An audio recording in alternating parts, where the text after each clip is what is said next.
Hola, soy la Basmati, de nuevo con vosotros. Hoy os voy a hablar de un tema muy curioso, porque voy a hablar de, tengo que leerlo, Cardiff Bay Opera House de Zaha Hadid en 1995.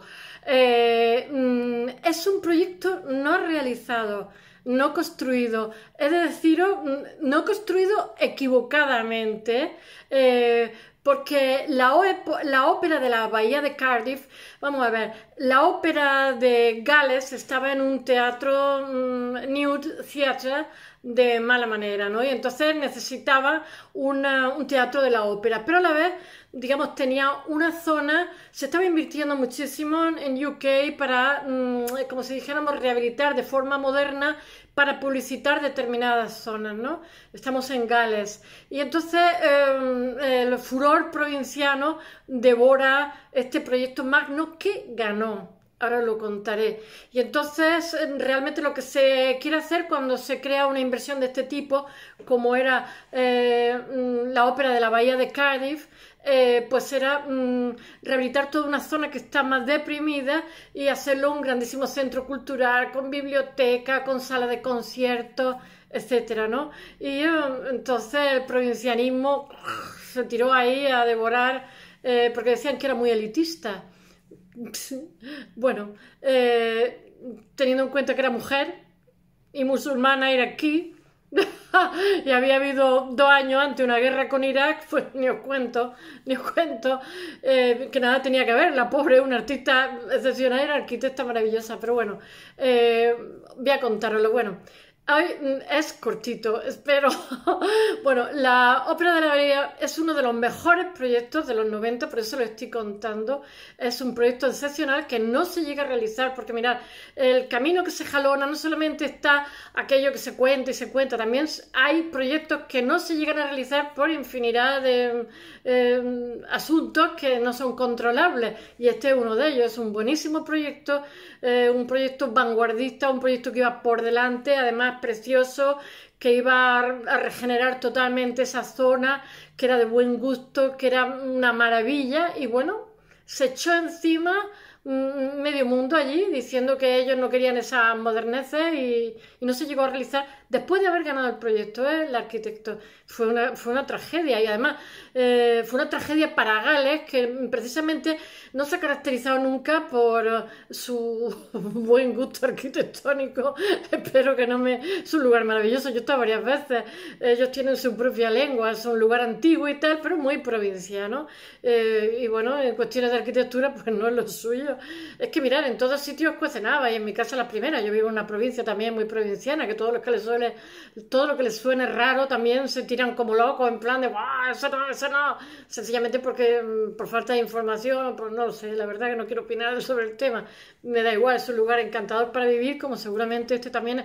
Todos los lugares están como las personas, llenos de luces y de sombras. Bueno, el caso es que actuaron con narrow mind, con mente estrecha, sobre este tema, y sobre este soberbio diseño, he de deciros. Y bueno, casi que le dieron un linchamiento a la pobre Zaha Hadid, que empezaba su carrera. Sabéis que Zaha Hadid empezó muy tarde su carrera, porque ella realmente era hija de familia bien, por decir la clase media alta, más bien clase alta. Sus padres pues eran todos gente culta. Ella dice que en Irak, antes de toda esta historia, pues su tía era farmacéutica, la otra médica, o sea que no es nada de lo que nos imaginamos de toda esta barbarie. Entonces su padre fue ministro de Finanzas muchísimos años, después dieron un golpe de estado, y entonces el padre cogió y se fueron todos al extranjero. La niña estuvo estudiando la secundaria en Suiza y después en Inglaterra.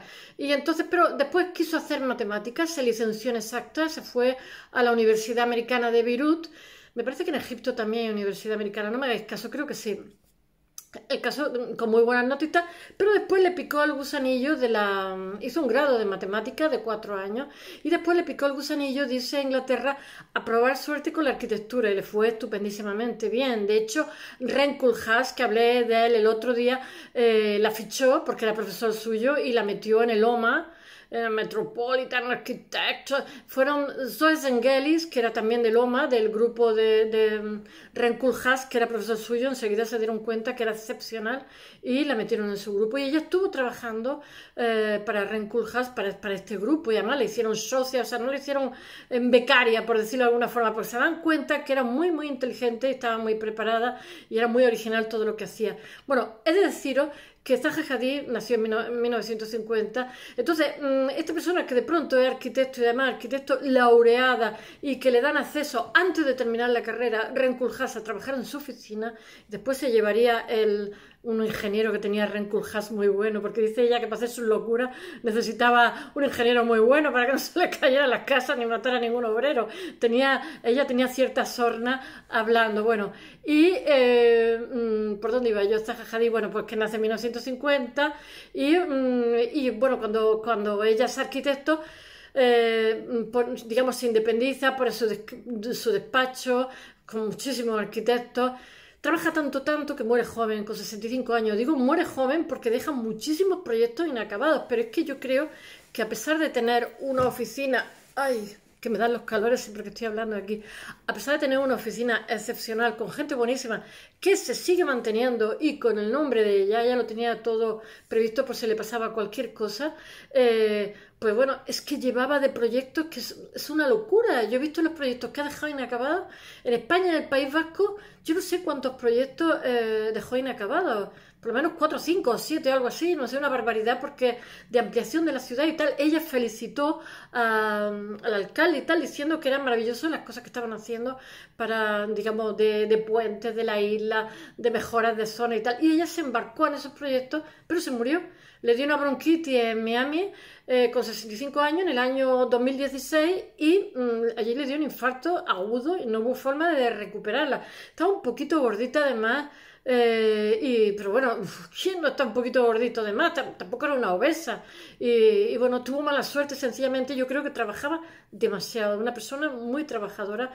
Y ella llegó tarde, ¿cómo diría yo? Se incorporó tarde al mundo laboral, pero bueno, todo lo tarde que se incorporó construyó muchísimas cosas. De hecho, fue la primera mujer con el Pritzker en 2004, ya he hablado con anterioridad, el premio Imperial, el premio Ren Koolhaas, el premio Mies van der Rohe, o sea, está premiadísima porque podéis ver Zaha Hadid en internet y ningún proyecto de los que tiene trabajó en China, en Hong Kong, en los Emiratos Árabes, no sé, en todo el mundo. En España tiene el puente de la Expo de Zaragoza, tiene, no me acuerdo, tiene Innsbruck, bueno, ella, vamos a ver si abreviamos, ella...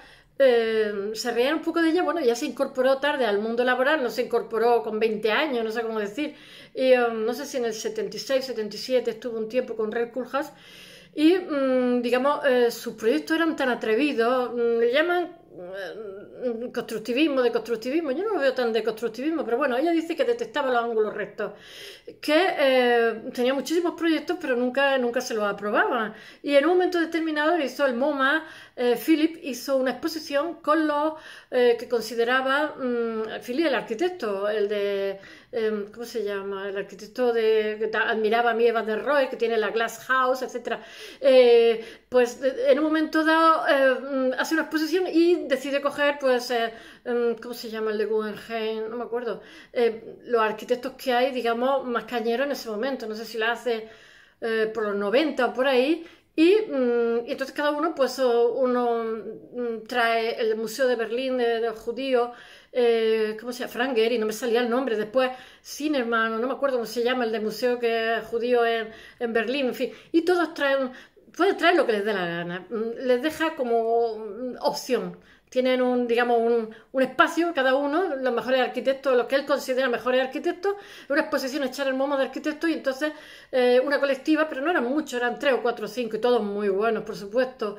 Y entonces ella expone unos dibujos nada más, que no sé si eran collages, pero eran dibujos, eran originales de proyectos. Ella era muy buena dibujante y un empresario, lo he contado otras veces, que ve estos proyectos, pues quiere conocerla, habla con ella y le dice, me gustaría encargarle una estación de bomberos pequeñita, un señor que es como el IKEA suizo, en Mitra, en Basel, Basilea, que es frontera con Alemania, y entonces se enamora de sus dibujos, no sabe ni quién es, sabe que es una mujer y tal, y la conoce y le dice, ¿estaría usted dispuesto a hacerme la estación de bomberos, una estacioncita de bomberos, porque tiene una fábrica de muebles, por si se le pega fuego, Bueno, la estación de bomberos que hace es tan cañera que se publica en todo el mundo, se hace famosísima. Y ella misma dice que a raíz de esa estación, en Mitra, en Suiza, en la zona suiza alemana, le abre la puerta para exponer, dice que también el Guggenheim de Bilbao, que la locura que hizo Frank Gehry allí fue como una bendición para todos. Pero sobre todo este señor, ella le está agradecidísimo, y entonces este señor se hace tan famosa, tan famosa, digamos, la estacioncita. La estacioncita tenía un comedor, una bibliotequita para los empleados de la fábrica. Ya os digo que es como un IKEA. Yo creo que son más caros los muebles de allí que los de IKEA. Y entonces pues, se ha vuelto una... Tenía también el comedor de los empleados. Ahora mismo es una sala de exposición. Se ha convertido en un edificio emblemático. Este señor ya no es nada de lo que era. Y entonces no solamente se exponen obras de arte de otro tipo, sino también sus propias sillas, sus propios mobiliarios, etcétera, etcétera, en Mitra. Esta es Zaha Hadid. Bueno, y Zaha Hadid, yo creo que es el primer proyecto que le aprueban así magno y tal, y ella se queda como entristecida porque tiene que aguantar todo un linchamiento moral, todos los insultos que podéis imaginar y más, sencillamente por unos provincianos que, aunque ha sido aprobado su proyecto, porque es un proyecto precioso, absolutamente original, increíble, que deslumbra a todo el mundo, y sin embargo la gente de allí pues diciendo que era una mora, que era una mujer, que era iraquí, que, bueno, en fin, todas las chorradas que os podáis imaginar en plan provinciano, y le impiden hacerlo. Una vez aprobado, se lo impiden y ella se entristece. Pero ella, al poco tiempo, a los 2 años, cosas así, creo, en el 97, por ahí, no sé si 97 o 98, pues no me acuerdo perfectamente, pero sé que uno de los 2 años, es que a los 2 años de esto, se presenta a otro concurso que hay en Ohio, Cincinnati, Ohio, para un museo de arte moderno, Rosendal creo que era, y por supuesto maravilloso también, y lo hace, o sea que como que se desquita, y a partir de ahí hay un boom. No os podéis imaginar la cantidad de centros comerciales en China, teatro de ópera. Bueno, tiene en poquísimos años, tiene un currículum espectacular, simplemente es un genio. Pero bueno, al principio de su carrera, pues la freyeron a porrazos, para que os deis cuenta cómo las personas... Después tuvo la primera mujer que recibió un Pritzker en el 2004, para que os deis cuenta hasta qué punto muchas veces la tontura del vocinganglerío de la calle puede más que un buen proyecto, un proyecto interesante. En fin, voy a acabar de contaros esto porque me he puesto a contaros la vida.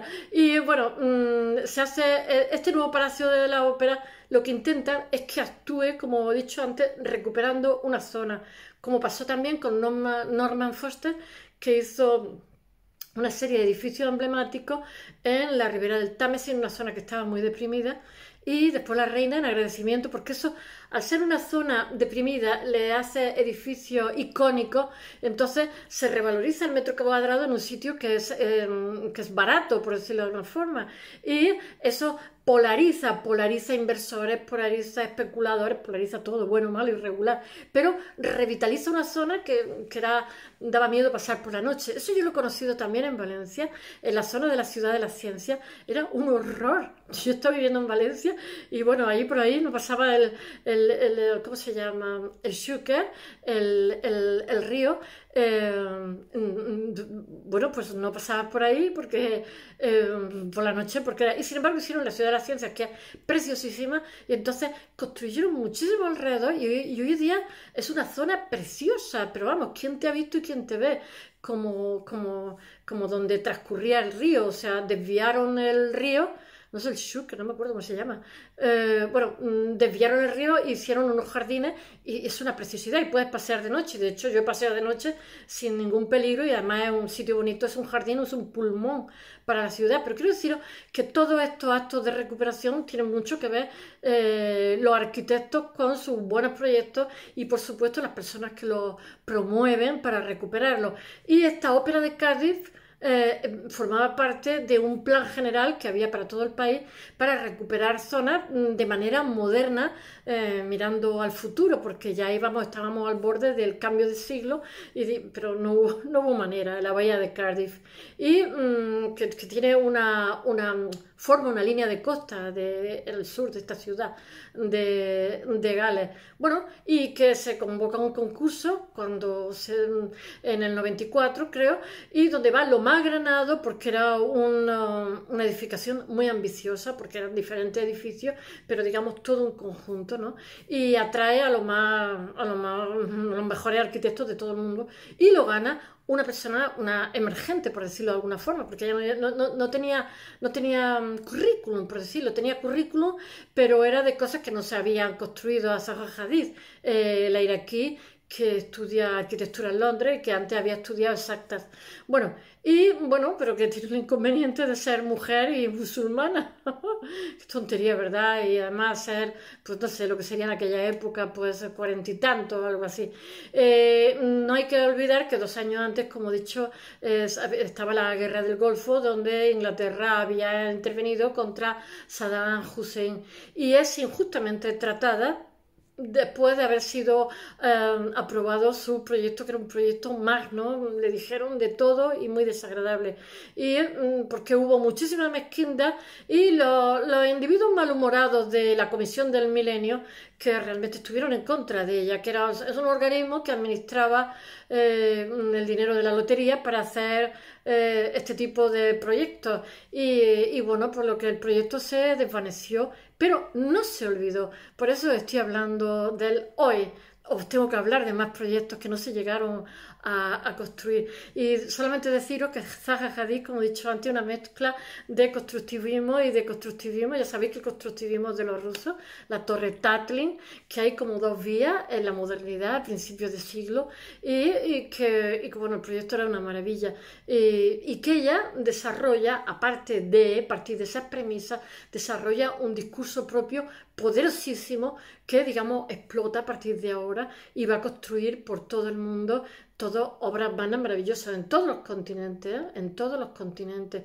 Le hace triunfar, ella es una triunfadora, pero a muy pocos años. Pero aquí hasta ella cuando lo cuenta, yo he leído entrevistas suyas, dice que se sintió moralmente destrozada porque era un proyecto maravilloso y la pisotearon, bueno, y que en el 98, 3 años después, gana el concurso en Cincinnati, Ohio, para hacer un museo del Rosendale, que he dicho, un museo de arte moderno, y también trataba, porque muchas veces tratan de devolver la imagen de una ciudad que por lo que sea se ha degradado, o porque tiene determinadas zonas que quiere mejorar. Bueno, espero que os haya gustado esta mañana. That's all.